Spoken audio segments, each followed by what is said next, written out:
KFY News 10 Sports Center. We are Acadiana's local sports leader.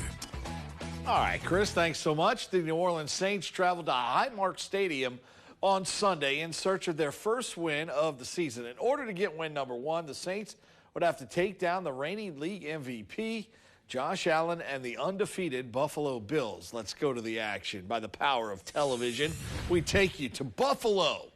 And first quarter, Josh Allen fires to Khalil Shakir, who breaks 2 tackles on his way to a 43-yard house call. Buffalo strikes first 7-0. Later in the quarter, New Orleans responds. Kendre Miller with a mean 18-yard touchdown run. That looked good. Ties the game at 7. And in the third quarter, Josh Allen escapes the pocket, goes 5 yards to the paint or to the land of milk and honey, whichever you like.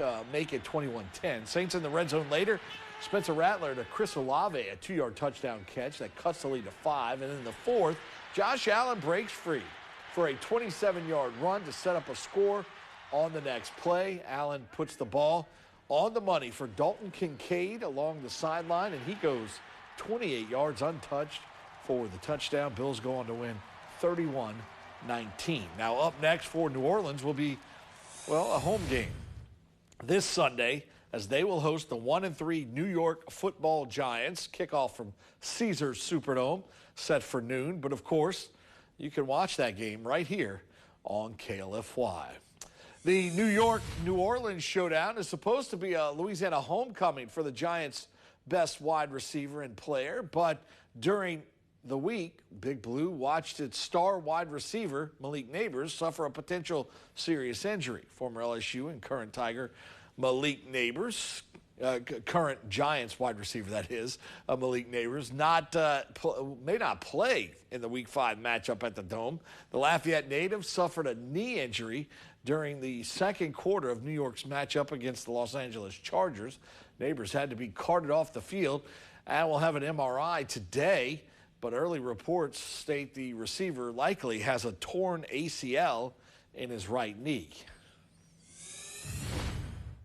Malik's one of one, so when you have a guy like that on the field, you have all the confidence in the world that he can just be a dominant game changer. You know, obviously it's really hard seeing one of your best friends go down. It hurts, you know, because the worst part of this game is the injuries. Unfortunately, this is a business of injury. I feel terrible for Malik's injury. We'll see where it's at. You know, he's an important piece of our team, but the guys that play behind him, you know, just like last year when Slay went in, Seattle, and the week after that, whatever it may be, everybody gets paid to do a job, and it's the next man up.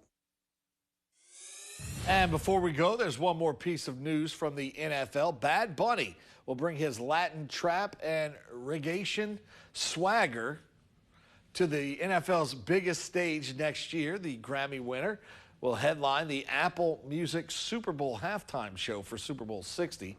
The Puerto Rican superstar's selection comes amid another career-defining run. He's fresh off a historic Puerto Rico residency this month that drew more than 500,000 fans. Super Bowl 60 emanates from Levi's Stadium, the home of the 49ers, on February 8th of next year. That is your look at sports. Stick around. Much more Passe Sports 2 coming up.